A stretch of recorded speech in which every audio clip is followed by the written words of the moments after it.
서울 도심 한복판에 눈길을 사로잡는 집이 있습니다. 거대한 집들 사이로 보이는 아주 작은 협소주택.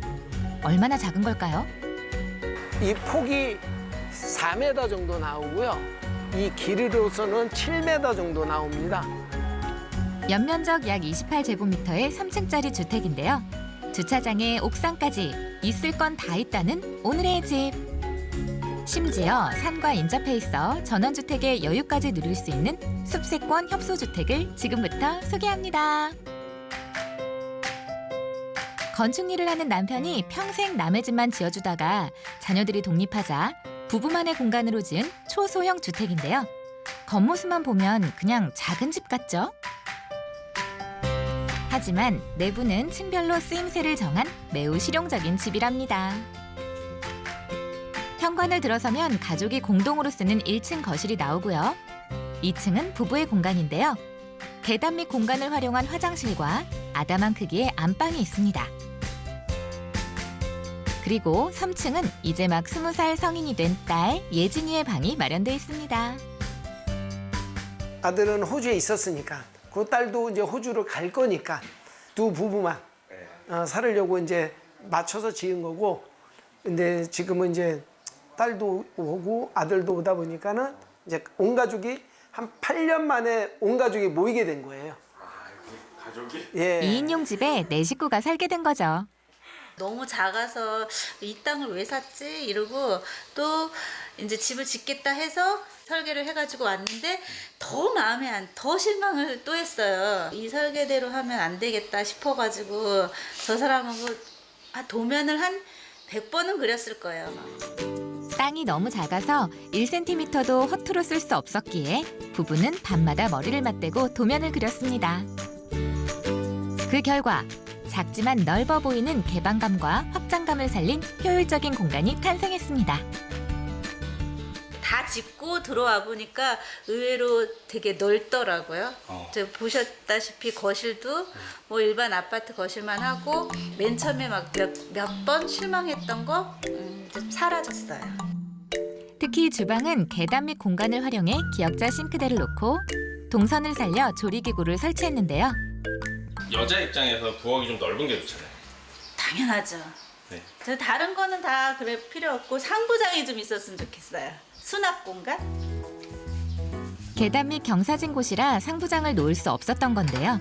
조금 아쉽긴 하지만 그래도 부부가 생활하기엔 부족함이 없는 수납 공간입니다.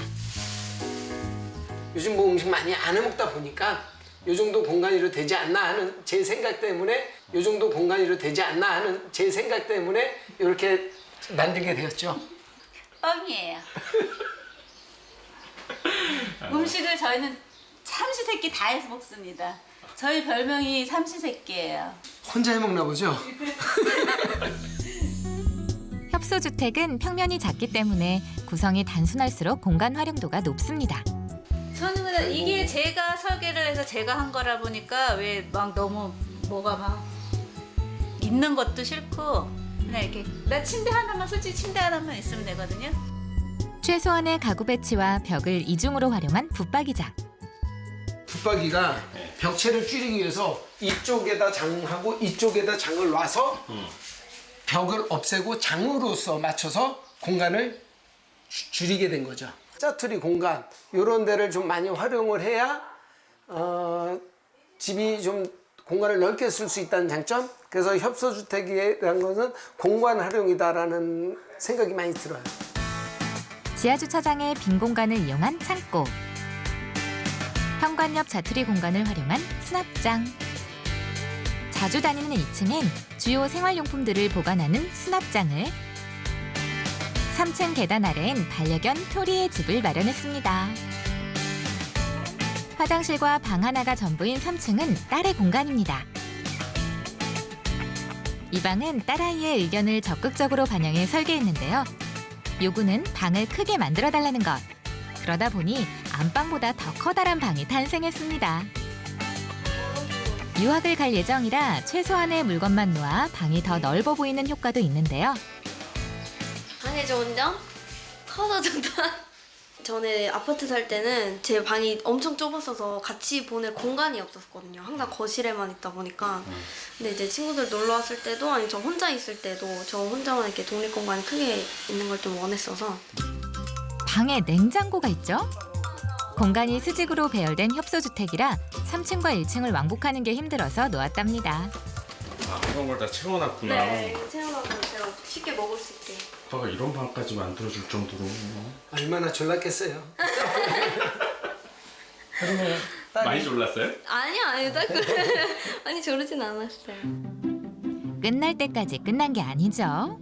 계단을 올라가면 해외 취업 중인 아들이 한국에 왔을 때 머무는 공간, 다락방이 나옵니다. 2개월 전 입국해서 자가격리 시간을 보낸 곳이기도 한데요. 집에서 가장 좁고 단출한 공간이지만 편백으로 마감해 건강엔 제일 좋은 다락방입니다. 옥상이랑 가까워서 편하고 옥상 갔다 다니기도 편하고 이제 좋아하는 개랑 같이 배토리랑 놀 수도 있고 여기 편백나무라서 네. 향도 되게 좋고 이제 아래층에 있다가 위층에 올라오게 되면 향부터가 달라요. 협소주택이지만 마당 넓은 집이 부럽지 않은 이유는 바로 옥상 테라스인데요. 이곳에 반려견 토리의 두 번째 집이 있습니다. 1가구 2주택이네요. 그리고 소소한 행복을 안겨주는 작은 텃밭까지 갖추었으니 작은 면적의 한계를 뛰어넘은 알짜배기 집이라고 할 수 있겠죠. 특히 북한산 둘레길을 품은 뒷산은 생활 환경을 더욱 쾌적하게 해줍니다. 이날 서울 한낮의 온도가 30도를 웃도는 무더운 날씨였는데요. 가족은 실내에 선풍기도 켜지 않고 생활하고 있었습니다. 지금 바람이 시원하게 지금 불고 있거든요. 네. 어때요 지금? 괜찮아요? 네. 근데 막 그렇게 심하게 덥진 않은데? 진짜 우리 집이지만 너무 시원하다고요. 들어오면 바깥하고 안에하고 온도 차이가 되게 나는 거 같아요. 한여름에도 집이 시원한 비법은 바로 집의 뼈대에 있습니다. 지하는 튼튼한 콘크리트로 그 위로는 나무로 집을 지어 단열을 높인 거죠. 사방이 다 나무예요. 진짜 겨울에 따뜻해요. 난방비가 별로 안 들어가고요. 여름에는 또 시원해요 또. 아직까지 에어컨도 아직까지 카바도 안 풀렸거든요. 이제 슬슬 허기질 시간. 오늘은 스테이크랑 파스타를 해서 옥상에서 먹으려고요. 어머니 좋으시겠다. 아들 키운 보람 있네요. 오늘 엄마는 보조고요. 메인 셰프는 호주에서 요리사로 일하는 아들입니다.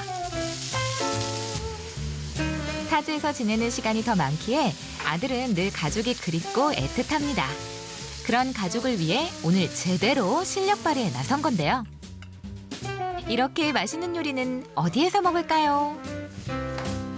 바로 옥상에서 먹어야 제맛이죠.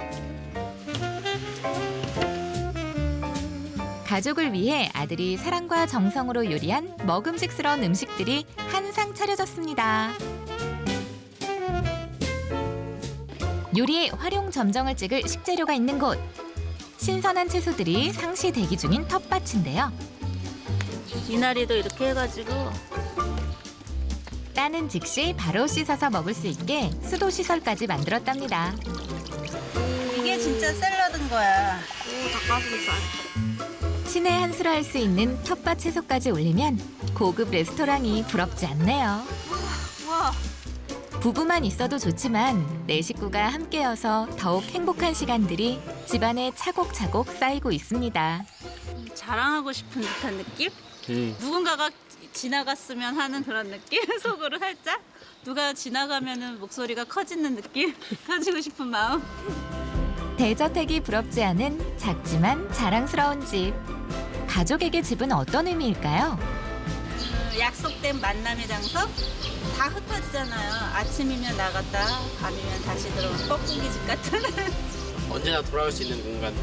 이제 외국 생활을 오래 하다가 이제 힘들 때도 이제 지칠 때도 그래도 나에게 든든한 집이라는 공간이 있다는 거에 대해서 항상 버팀목이 되는 것 같아서 그런 부분이 정말 좋은 것 같아요. 행복의 소중함을 일깨워준 집에서 늘 사랑이 가득하길 바랍니다.